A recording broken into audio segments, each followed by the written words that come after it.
हार्दिक पटेल को लेकर के लगातार अलग अलग अपडेट सामने आ रहे हैं। जब से हार्दिक पटेल ने इस्तीफा दिया है उसके बाद से ही हार्दिक पटेल गुजरात की सियासत के ऐसा माना जा रहा है धुरी बन चुके हैं और उनके चारों तरफ ही गुजरात की सियासत घूमती नजर आ रही है। जी हाँ, नमस्कार, मैं हूं मृत्युंजय चौहान और आप इस वक्त हमारे साथ देख रहे हैं SPN 9 न्यूज।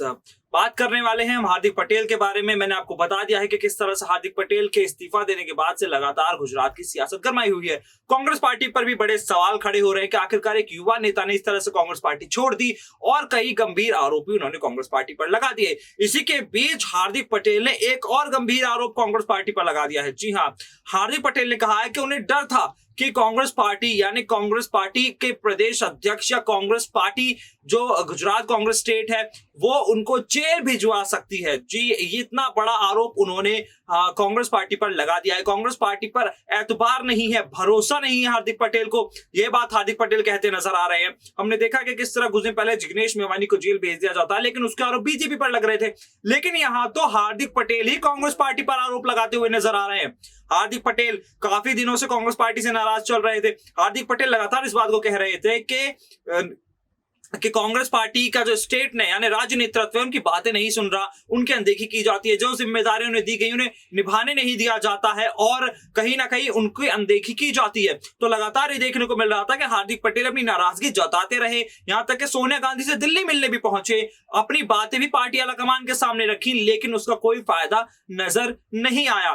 तो अब हालात ये हैं कि अब जिस तरह से हार्दिक पटेल ने बगावत की और हार्दिक पटेल ने इस्तीफा दे दिया, सवाल ये खड़ा होता है कि अब जिस तरह हार्दिक पटेल एक के बाद एक बड़े खुलासे कर रहे हैं, क्या हार्दिक पटेल बीजेपी में जाने वाले हैं? हालांकि हार्दिक पटेल से जब बीजेपी में जाने के लिए बारे में कोई सवाल पूछा गया तो उन्होंने शांति से इस पर चुप्पी साध ली। इसका मतलब यह है कि उनके मन में शायद कोई बात बीजेपी में जाने के लिए चल रही है और अगर चल रही है तो उसको लेकर वो साफ तौर पर अभी कुछ कहना नहीं चाह रहे हैं। वहीं अगर उन्हें बीजेपी में नहीं जाना होता तो साफ तौर पर मना कर चुके होते, लेकिन जिस तरह से उन्होंने इस सवाल का टाल मटोल करने की कोशिश की, ये इससे तो पता चल जाता है कि हार्दिक पटेल अब जिस तरह से नई सियासी पारी बीजेपी के साथ शुरू करने की कोशिश में लगे हैं, कहीं ना कहीं बीजेपी भी चाहेगी कि ऐसे नेताओं को अपने साथ ले लिया जाए।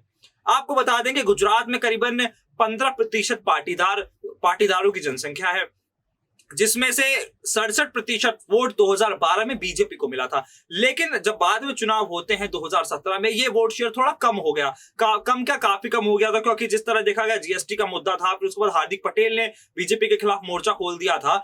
तो अब हो सकता है कि पाटीदारों का वोट शिफ्ट होकर फिर से बीजेपी की तरफ आ जाए अगर हार्दिक पटेल बीजेपी में शामिल हो जाते हैं तो।